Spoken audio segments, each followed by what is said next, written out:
Bonjour à tous, je vais vous présenter l'horoscope du mois de septembre. Alors ça va se faire en trois temps. Dans un premier temps, on va regarder le mouvement général des planètes pendant le mois de septembre. Ensuite, on va regarder tous les aspects planétaires qui vont se former entre ces planètes du 1er au 30 septembre. Et je vais vous expliquer ce que chaque aspect signifie et qui sera particulièrement touché par ces aspects. Et puis je vous parlerai aussi des tableaux de synthèse que je diffuse tous les mois un petit peu plus tard.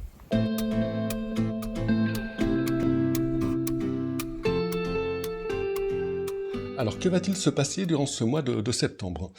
Donc là, nous avons la carte du ciel du 1er septembre et on va voir les planètes avancer jusqu'au 30. Donc les quatre planètes les plus lentes, Pluton, Neptune, Uranus et Saturne, sont rétrogrades. Elles vont le rester tout le mois. Donc elles reculent tout doucement sur le zodiaque. À partir du 3 septembre, Jupiter, la cinquième planète lente, va s'y mettre aussi, si bien que toutes les planètes lentes seront rétrogrades en même temps. Alors c'est pas exceptionnel, ça arrive régulièrement. Ces planètes rétrogradent une bonne partie de leur temps. Je vais vous montrer par exemple un des tableaux que j'ai commencé pour 2024. Alors ils sont un peu différents de ceux de 2023, ils sont plus complets, mais j'aurai l'occasion d'y revenir dans les vidéos sur les prévisions annuelles. Là c'est celui du troisième décan des taureaux. Donc les 5 premières lignes sont celles des planètes lentes, et au-dessous, ce qui ressemble un peu à Tetris, ce sont des planètes rapides. Alors quand il y a un R dans les cases, c'est que la planète est rétrograde. Donc vous voyez qu'à l'automne 2024, les 5 planètes lentes seront de nouveau rétrogrades, avec quelques jours où elles le seront toutes les 5 ensemble, en octobre. En ce moment, depuis quelques années, et pour quelques années encore, les rétrogradations des plus lentes se font en fin d'année. Alors, pour revenir à septembre 2023, concernant les planètes rapides, donc Mars va traverser le signe de la Balance. Alors, c'est pas un Mars très conquérant ce mois-ci, dans ce signe où il est en exil, où il a plus de mal à exprimer les qualités et les valeurs qu'il représente. Mais il le fera autrement, on le verra après. Alors le Soleil, comme tous les mois de septembre, on parcourt les 2 derniers décans de la Vierge et le premier décan de la Balance. Vénus, qui était rétrograde depuis fin juillet, va repartir en avant à partir du 4 septembre. Alors par contre, l'influence de sa rétrogradation ne sera pas terminée, car la planète sera toujours dans ce qu'on appelle sa boucle de rétrogradation. Alors j'ai fait une vidéo à ce sujet, sur les rétrogradations de Vénus, qui sont beaucoup moins fréquentes que celles des planètes lentes, et j'explique qui sera influencé, quand et comment par cette Vénus en Lion. Et enfin, Mercure, qui commence le mois rétrograde, lui aussi, va repartir en avant à compter du 15 septembre. Alors lui, il rétrograde 3 fois par an, en moyenne, durant une vingtaine de jours. Alors finalement, ce qui est notable ce mois-ci, c'est qu'il n'y a que le Soleil qui change de signe, et ça n'arrive pas très souvent.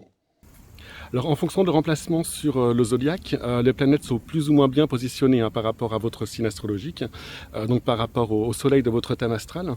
Et c'est ce qui figure sur le tableau de synthèse que je mets en ligne chaque mois, avec les interprétations par planète et par couleur dans le tableau.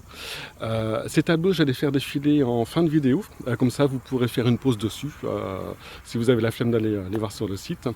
Par contre, les interprétations sont uniquement sur le site.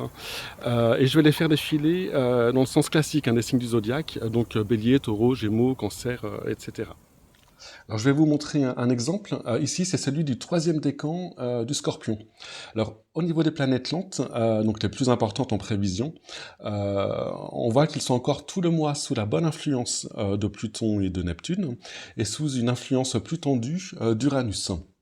Alors pour les planètes lentes, qui s'apprécient sur le long terme, je parle de ces influences dans les vidéos sur les prévisions annuelles par signe. Je vous mets les liens dans la description de cette vidéo. Et au niveau des planètes rapides, donc on constate qu'il y a une bonne influence du Soleil du 13 au 23 septembre, et une influence plus tendue de Vénus du 26 au 30. Alors pas de panique, avec Vénus c'est jamais tendu, au contraire. Mais tout ça est expliqué sous les tableaux sur mon site. Et enfin, Mercure va commencer à faire un aspect sympa à votre signe à partir du 28 septembre, et ça va continuer début octobre. Voilà, donc vous pourrez voir ces tableaux en fin de vidéo ou alors en cliquant sur le lien dans la description et vous aurez des interprétations également sur le lien. Maintenant, on va voir tous les aspects qui vont se former durant le mois de septembre entre les planètes entre elles dans le ciel. Alors je vais vous expliquer un petit peu la signification générale de chaque aspect et on va regarder quels signes sont les plus impactés par chaque aspect et également qui parmi vous, en fonction de votre date de naissance, sera plus particulièrement concerné par chacun des aspects. Alors le premier aspect exact qui va se former sera un trigone entre Mercure et Jupiter le 4 septembre. Mercure est en Vierge, un signe dans lequel il se sent très bien, car c'est l'un des deux signes avec les Gémeaux qu'il gouverne. Mercure, c'est une planète d'intellect qui parle aussi de communication, d'apprentissage, de commerce, et ses fonctions sont ici aidées par le trigone de Jupiter, une planète qui amplifie, qui facilite. Alors Mercure est rétrograde en ce début de mois, donc son énergie a plus de mal à s'extérioriser, à aller vers les autres. D'ailleurs, quand Mercure est rétrograde, on rencontre souvent des retards dans les communications, mais aussi dans l'administration, dans les transports. Mais ici, il faudra profiter du bon aspect de Jupiter, le 4, pour résoudre par exemple une vieille affaire, un éventuel blocage au niveau administratif, au niveau des papiers, ou même une transaction financière qui bloquait depuis un certain temps. Alors Mercure rétrograde pourrait aussi revenir sur un petit souci qui traînait, en apportant une solution grâce à Jupiter. Alors c'est aussi une super journée pour comprendre ses propres mécanismes mentaux, pour résoudre un éventuel dilemme qu'on pouvait avoir, ou un petit nœud au cerveau qu'on s'était créé tout seul. En rétrogradation, Mercure indique que le moment est davantage un retour sur soi, un recentrage, plutôt qu'un moment d'extériorisation et de mouvement vers les autres. Alors après, Mercure, c'est une planète rapide, donc c'est juste une indication ponctuelle. Elle n'installe pas de climat comme les planètes lentes. Alors cet aspect touchera bien sûr les Vierges et les Taureaux, mais aussi dans une moindre mesure le troisième signe de Terre, les Capricornes. Et donc en particulier si votre Soleil est autour de 15 degrés, donc si vous êtes né entre les 4 et 7 du mois. 2 jours plus tard, le 6 septembre, Mercure va rentrer en conjonction avec le Soleil. Donc là non plus, c'est pas un aspect qui marque l'histoire, ça se produit plusieurs fois par an. C'est une conjonction qui mettra en lumière tout ce qui concerne la réflexion, l'intellect. En Vierge, cette conjonction peut nous inciter à réfléchir comment nous perfectionner, comment peaufiner certaines choses, régler certains détails. On n'est pas loin du trigone de Jupiter, donc là encore, certaines solutions peuvent être trouvées. Mais Mercure étant rétrograde, on est plus sur quelque chose de personnel qui concerne notre propre fonctionnement. Alors comme le trigone qu'on a vu juste avant, cette conjonction va toucher directement les Vierges, mais aussi les deux autres signes de terre, donc les Taureaux et les Capricornes, ainsi que les Cancers et les Scorpions, car cette conjonction sera en sextile à votre Soleil. Donc en particulier, pour tous ces signes, si vous êtes né entre le 2 et le 6 du mois. Alors cette conjonction pourra aussi avoir une influence sur les signes mutables, donc les Gémeaux, les Sagittaires et les Poissons nés entre le 2 et le 6. Mais là, l'aspect sera moins fluide. Donc la conjonction peut mettre en lumière un petit souci du passé qui revient et qu'il est peut-être temps de régler. Ça peut être un truc administratif ou quelque chose qui vous tracasse depuis un certain temps. Mais bon, rien de bien grave avec Mercure, et c'est l'affaire d'une journée. Alors le surlendemain, on a un super aspect qui va se former dans le ciel. C'est un trigone entre le Soleil et Jupiter, c'est l'un des meilleurs aspects. Donc là, c'est gage de bonne humeur, d'une façon générale, d'optimisme, de rayonnement, de générosité, de confiance en soi et en l'avenir, d'entrain, d'envie d'aller vers les autres. Alors c'est un trigone qui sera là pour tout le monde, mais il touchera plus directement des Vierges et des Taureaux, ainsi que des Capricornes. Donc ce sont encore les signes de terre. Mais à cette époque de l'année, le Soleil est en Vierge, donc voilà, chacun son tour. Donc on est encore à 15 degrés des signes. Donc à nouveau, les plus chanceux seront ceux nés entre les 4 et 8 du mois. Alors ce trigone est plus important que celui qu'on a vu avant entre Mercure et Jupiter, et donc les signes d'eau aussi vont profiter de sa bonne influence plus directement. Ce sont les Cancers qui vont recevoir un sextile de chaque planète, et les Scorpions et les Poissons qui eux vont recevoir un sextile et un trigone. Et donc plus encore si vous êtes né aux mêmes dates, donc entre les 4 et 8 du mois.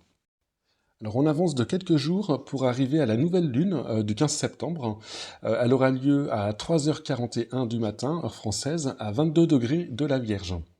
Alors comme le mois précédent, cette nouvelle lune est reliée très étroitement à Uranus, mais cette fois c'est un trigone, en gras et en bleu sur la carte, et non un carré qui les relie comme au mois d'août. Donc cette nouvelle lune est aussi dynamique, comme en août, très énergique, avec un besoin de s'affranchir de certains codes ou de certaines règles. Alors en Vierge, ici, on peut avoir envie de montrer une partie de soi plus secrète, mais aussi plus impertinente. C'est un peu la Vierge folle décrite dans certains ouvrages, qui serait réveillée par Uranus, en opposition à la Vierge sage, qui est beaucoup plus raisonnable. Dans ces signes de terre, la Vierge et le Taureau, on peut avoir envie de construire ou gérer les choses à sa manière, de façon très personnelle. Cette nouvelle lune dans ce signe cérébral de la Vierge est boostée par Uranus. Et donc ça peut aider à prendre des décisions audacieuses. Elle peut également stimuler le côté qui est plus dans le service de la Vierge, et donc donner envie d'aider les autres. Uranus est une planète un peu révolutionnaire, mais aussi très fraternelle. Faut pas oublier que c'est la planète qui gouverne le Verseau. Alors encore une fois, ce sont des signes de terre, Taureau, Vierge et Capricorne, qui seront directement touchés et stimulés par cette nouvelle lune un petit peu uranisée. En particulier si vous êtes né entre les 11 et 15 du mois. Mais elle aura aussi une influence sur les signes mutables, les Gémeaux, les Sagittaires et les Poissons, avec des aspects plus tendus, carrés et oppositions. Là encore, surtout pour ceux nés entre les 11 et 15 du mois. Donc là, pour vous, peut-être faudra-t-il faire attention à ne pas être dans l'excès de ce que je décrivais juste avant. Donc trop de revendications ou un côté provoquant plutôt qu'audacieux. Uranus, c'est une planète cérébrale, donc liée à une conjonction Soleil-Lune en Vierge, signe cérébral. Il peut y avoir un risque pour ces trois signes de se prendre un peu la tête ou d'être un peu trop dans le mental, de trop cogiter. Mais bon, c'est un trigone, donc c'est pas bien méchant. Il y aura peut-être juste une volonté de se différencier ou de sortir des sentiers battus de manière peut-être parfois maladroite ou cabotine. Alors, je sais pas pourquoi j'utilise ce mot, que je n'utilise jamais, mais c'est un mot qui est arrivé tout seul dans mon esprit quand j'ai préparé cette vidéo. Donc voilà. Alors, il y a deux autres signes qui seront bien positionnés par rapport à cette pleine lune. Ce sont les cancers et les scorpions. Donc pareil, surtout ceux nés entre les 11 et 15, avec donc les côtés positifs de ce que j'indiquais au début pour la nouvelle lune. Alors on avance au 17 septembre, où nous serons sous l'influence du carré Vénus-Jupiter. Ce carré s'est formé la dernière fois le 22 août, quand Vénus était rétrograde. Alors ces deux planètes ont en commun des notions de plaisir, de facilité, de valeur matérielle ou non. Et en carré comme ici, il y a un risque de se laisser un peu aller, de ne pas vouloir produire trop d'efforts, de vouloir prendre du bon temps, d'être plutôt dans le principe de plaisir que dans le principe de réalité. Alors j'ai regardé, ça tombe un dimanche, donc tant mieux. Même si ce sera peut-être plus difficile que d'habitude de se lever le lendemain pour aller au travail. À ce moment-là, Vénus sera pas encore très rapide dans le ciel, et donc l'aspect pourra se faire sentir tout le week-end, même le samedi, et jusqu'au lundi dans la journée. Alors avec cet aspect, attention aussi aux dépenses durant le week-end, aux excès alimentaires également, de boissons aussi.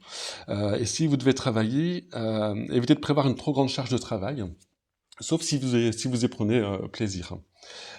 Alors, seront concernés en premier lieu les lions et les taureaux, mais aussi dans une moindre mesure les deux autres signes fixes, donc les verseaux et les scorpions. Et surtout, si votre soleil est situé autour de 15 degrés, donc si vous êtes né entre les 4 et 8 du mois, plutôt entre les 2 et 6 pour les verseaux.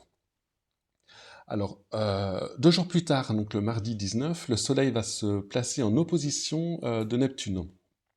Alors, on peut regarder cette opposition seule, qui peut indiquer une baisse de forme très provisoire, un manque de motivation, un moment où se sent un peu perdu, ou même un peu triste, avec l'impression d'un ego qui se dissout. État d'ailleurs qui peut être sublimé par certains par une pratique spirituelle, mais aussi par le don de soi au profit des autres. C'est très neptunien. Donc ça peut être le cas pour les vierges poissons, mais aussi les gémeaux et les sagittaires, les signes mutables, si vous êtes né entre les 15 et 19. Mais cette opposition peut être prise dans un contexte plus global. Depuis la nouvelle lune du 15 et jusqu'au 22 septembre, le soleil va former des aspects avec les 3 planètes les plus lentes, qu'on appelle les transsaturniennes, qu'on appelle aussi planètes transpersonnelles, que sont Uranus, Neptune et Pluton. Ce dessin planétaire est assez dynamique et très positif. On l'appelle un cerf-volant. Et Mars l'avait déjà formé en août, hein, en passant au même endroit. Alors avec les 3 transsaturniennes en jeu, il y a là une dimension très évolutive. D'un point de vue général, ces 3 planètes parlent de dépassement de soi, de transcendance, de passage à un autre niveau, hein, où l'ego et notre propre individualité n'est plus l'enjeu. On arrive là dans une dimension collective, dans une sorte de conscience commune. Alors ces 3 planètes, à la fin de leurs signes respectifs, qui sont des signes d'eau et de terre, hein, donc des signes féminins, signes qui s'entendent bien entre eux, marquent peut-être un changement des mentalités, une prise de conscience avant de passer à autre chose, hein, quand elles changeront de signe en 2024 et surtout en 2025, où là elles seront toutes dans des signes masculins, des signes d'air ou de feu. Et cette actualisation, entre guillemets, par des planètes rapides, comme ici avec le Soleil ou comme Mars, hein, au mois d'août, pourrait indiquer une petite étape supplémentaire de franchie. Alors, il y en aura d'autres, hein. Le Soleil va repasser par là en septembre 2024, sur la même zone du zodiaque et donc former la même configuration. Mais les aspects, cette fois, seront encore plus proches. Le Soleil est en Vierge, donc il peut parler de compréhension, hein, ou d'un mental, hein, qui évolue de façon globale. Alors tout ça, c'est mon interprétation personnelle, hein, ça n'engage que moi, mais c'est ce que ces transits planétaires m'inspirent aujourd'hui. Alors on fait un saut de quelques jours jusqu'au 25 septembre, où Mercure, qui est reparti en avant, hein, il a fini de rétrograder, il va reformer son trigone à Jupiter, comme le 4 septembre. Alors, c'est une super journée pour tout ce qui est lié à la communication, au transport, au commerce, aux transactions commerciales, aux déplacements, aux échanges, hein, quels qu'ils soient. Alors, ce sera un transit très court, hein, à peine le temps de la journée, car Mercure aura repris pas mal de vitesse après sa rétrogradation. Mais profitez-en, les signes de terre, hein, donc les Vierges, les Taureaux et surtout, hein, et aussi des Capricornes. Si vous êtes né entre les 3 et 7 du mois, donc profitez-en pour communiquer sur vos souhaits, vos projets, pour passer des coups de fil, hein, si vous avez à le faire, pour envoyer vos mails, hein, pour vous occuper de vos papiers. Vous serez très efficace, hein, sur ce plan-là, ce jour-là. Alors, ce sont quasiment les mêmes, hein, qui ont été concernés par le trigone du 4 septembre. Donc pour vous, cette journée sera peut-être aussi le moment pour faire connaître aux autres quelque chose qui a germé en vous au début du mois, ou pour concrétiser une idée qui est apparue autour du 4 septembre. Alors, on avance encore et on arrive au dernier jour qui nous intéresse, le 29 septembre, où il va se passer 2 choses. Tout d'abord, on a la pleine lune, qui aura lieu à midi dans l'axe Bélier-Balance. Alors, j'avoue que cette pleine lune n'est pas la plus inspirante, hein, ni la plus intéressante. Elle n'est pas reliée aux autres planètes, par aspect majeur. Il y a quand même Uranus qui forme 2 aspects mineurs, avec une orbe assez large. Un semi-carré avec la Lune et un sesquicarré avec le Soleil. Ce sont des aspects en vert. Alors, je les note quand même car ils font un rappel, hein, avec cet Uranus, hein, qui réveillait la nouvelle lune du 15 de manière positive. Donc ici, dans l'axe Bélier-Balance, qu'on appelle parfois l'axe de sociabilisation, cette pleine lune pourrait indiquer le moment de montrer à l'extérieur, hein, aux autres, ce qui a été réveillé en nous à la nouvelle lune, cette audace, hein, cette impertinence dont je vous parlais plus tôt. Donc tout ça concerne ceux que j'ai cités pour la nouvelle lune, mais aussi les béliers et les balances, en particulier si vous êtes né entre les 25 et 28 pour les béliers, ou entre les 26 et 29 pour les balances, mais aussi les 2 autres signes cardinaux concernés par cette pleine lune, donc les cancers et les capricornes, surtout si vous êtes né entre les 26 et 29. Alors, deuxième aspect planétaire ce même jour, nous avons Vénus qui est venue se placer en carré à Uranus. Alors ces 2 planètes ensemble nous parlent d'imprévus, d'événements soudains, inattendus, concernant des affaires de cœur en général. En carré comme ici, on serait plus dans des conflits, hein, voire des ruptures que des coups de foudre. D'autant que nous sommes le jour de la pleine lune. Avec cette Vénus en Lion depuis le mois de juin, cela m'évoque la fin d'amour de vacances. Alors je sais, c'est un peu fleur bleue, mais Vénus est repartie en avant, hein, après sa rétrogradation. C'est un peu comme un retour à la réalité. Et les romances de l'été, l'espèce de parenthèse enchantée, tout ça doit avoir une fin un jour. Et ce carré Uranus pourrait marquer ce retour dans le vrai monde, justement, pour certains d'entre nous, ou même la rupture d'une relation qui ne pouvait plus durer. Alors c'est surtout vrai pour les signes fixes, Lion et Taureau surtout, mais aussi plus faiblement pour les Verseaux et les Scorpions. Donc le tout né entre les 11 et 15, ou entre les 9 et 13 pour les Verseaux. Alors encore une fois, c'est mon interprétation avec ce qui me vient lorsque je prépare cette vidéo. Quand on travaille avec des symboles, les significations sont illimitées, même si les domaines d'action sont bien sûr définis. Euh, donc il y a d'autres sens à donner à ces aspects planétaires, ils seront tous valables. Ce sont juste les angles et les niveaux de lecture qui changent, et des sensibilités de ceux qui les interprètent qui varient. Les informations données s'ajoutent, se complètent et s'enrichissent en général. Et de toute façon, chacun réagira à ces aspects planétaires différemment, avec son tempérament, son histoire, sa sensibilité et les circonstances dans lesquelles il se trouve. Donc on a vu tous les aspects qui allaient se former au mois de septembre. Je vais maintenant faire défiler les tableaux de synthèse. Donc il y en a 3 par signe, un par décan. Et comme je le précisais tout à l'heure, vous aurez toutes les interprétations via le lien dans les détails de cette vidéo. Et si vous avez besoin d'aide pour les lire, j'ai fait aussi un petit tuto, une petite vidéo de 5 minutes, que je vous mets également le lien en vidéo. Sur ce, je vous souhaite un très bon mois de septembre, du courage pour la rentrée, et je vous dis à bientôt.